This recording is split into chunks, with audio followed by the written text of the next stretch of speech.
Lu tahu nggak, ada seorang raja Inggris yang namanya jadi legenda ksatria paling agung. Tapi ironisnya, dia hampir nggak pernah tinggal di Inggris dan bahkan nggak bisa bahasa Inggris. Namanya Richard the Lionheart, ksatria yang lebih memilih medan perang daripada tahta istana. Richard lahir pada 8 September 1157 di Oxford. Sebagai putra ketiga Henry II, Raja Inggris, dan Eleanor of Aquitaine, perempuan paling kuat dan cerdas di Eropa abad ke-12. Masa kecilnya tidak dihabiskan di Inggris, melainkan di wilayah Aquitaine dan Prancis Selatan. Di sanalah ia tumbuh dengan bahasa Prancis dan Occitan, belajar puisi, musik, dan budaya ksatria. Ia hampir tidak bisa berbahasa Inggris seumur hidupnya. Sejak kecil Richard disiapkan bukan sebagai administrator, tetapi sebagai pemimpin perang. Ia dididik untuk memimpin pasukan, mengatur pengepungan, dan menegakkan kekuasaan dengan tangan besi. Sebagai remaja, Richard sudah memimpin operasi militer untuk menekan pemberontakan bangsawan di Aquitaine.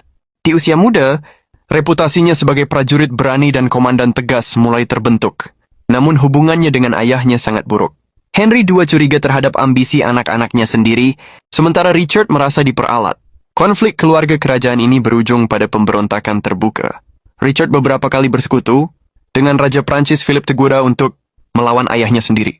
Ketika Henry II akhirnya wafat tahun 1189, ia meninggal dalam keadaan kalah secara politik, dikhianati oleh darah dagingnya sendiri.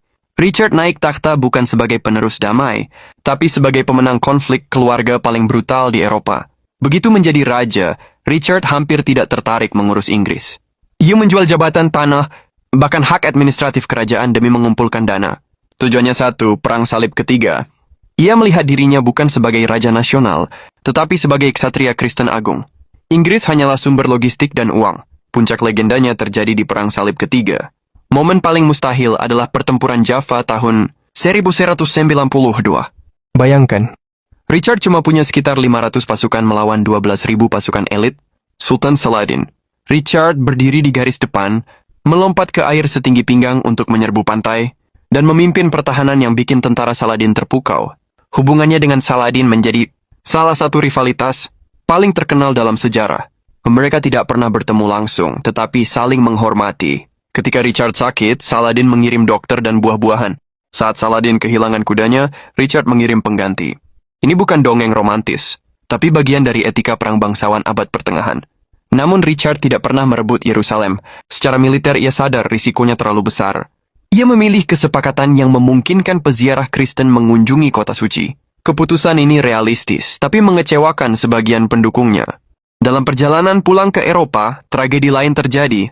Richard ditangkap oleh Leopold Fime dari Austria.